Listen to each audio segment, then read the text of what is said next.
반갑습니다. 세무법인 청년들 김민호 세무사입니다. 저희가 연말정산을 할 때 지난 1년간의 근로소득 금액을 확정하게 되고 이 금액을 줄여나갈 수 있는 절차가 있습니다. 이 절차를 저희가 소득공제라고 하고, 이 소득공제 중 가장 대표적인 유형인 인적공제에 대해서 살펴보도록 하겠습니다.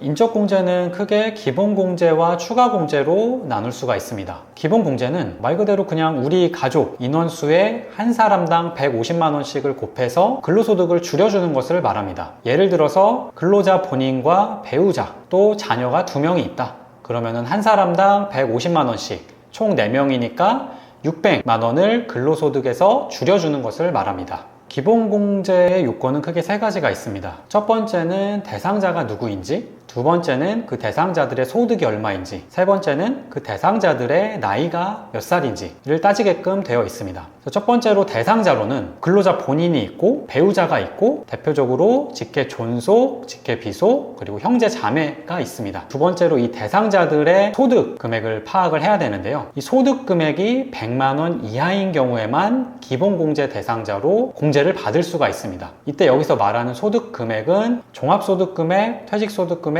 양도소득 금액 각각 100만원 이하여야 합니다. 그리고 이 대상자가 근로소득자인 경우에는 1년간의 총 급여액이 500만원 이하여야 기본공제 대상자로 적용을 받으실 수가 있습니다. 그리고 마지막으로 나이 요건도 있는데요. 근로자 본인과 배우자는 나이 요건은 없습니다. 대신 직계 존속은 만 60세 이상이어야 하고 직계 비속은 만 20세 이하, 그리고 형제 자매는 만 60세 이상이거나 만 20세 이하여야 기본공제를 받을 수가 있습니다. 기본공제 대상자 중에 장애인이 있다라고 하면은 그분에 대해서는 나이 요건은 별도로 따지지 않습니다.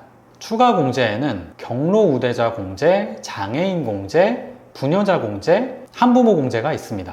경로우대자 공제는 기본공제 대상자 중에 만 70세 이상이신 분이 계신 경우에 추가로 100만원을 공제해 주는 것을 말합니다. 예를 들어서 아버지를 기본공제 대상자로 신청을 했습니다. 근데 이 아버지의 연세가 만 70세 이상이다. 그러면은 기본공제 150만원에 추가공제 100만원을 더한 총 250만원의 공제를 받으실 수가 있습니다. 다음으로 장애인 공제는 추가로 200만원을 공제해 줍니다. 만약에 기본공제 대상자 중에 장애인이 계시다라고 하면은 기본공제 150만원, 장애인 공제 200만원, 총 350만원을 공제를 해줍니다. 이분이 경로우대자이신 경우에는 경로우대자 공제 100만원이 추가되어 총 450만원을 공제받으실 수가 있습니다.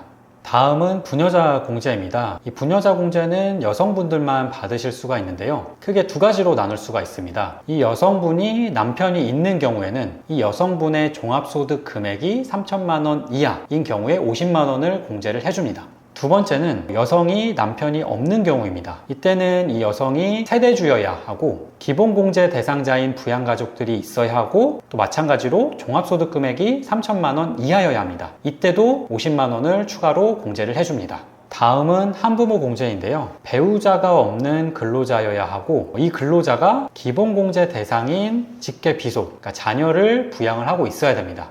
예를 들어 남자가 혼자 아이 둘을 키우고 있으면은 이 아이 한 명에 대해서 각각 100만원씩을 공제를 해주는 게 아니고 아이를 키우고 있는 이 남편, 그러니까 한부모에 대해서만 100만원을 공제해 주는 거다라고 생각을 하시면 됩니다. 한부모 공제와 부녀자 공제가 중복될 경우에는 한부모 공제만 적용하도록 되어 있습니다. 인적공제 대상자인지 아닌지를 판정을 할 때는 그 시기가 중요한데요. 세법은 12월 31일 현재 기준으로 판단하라고 되어 있습니다.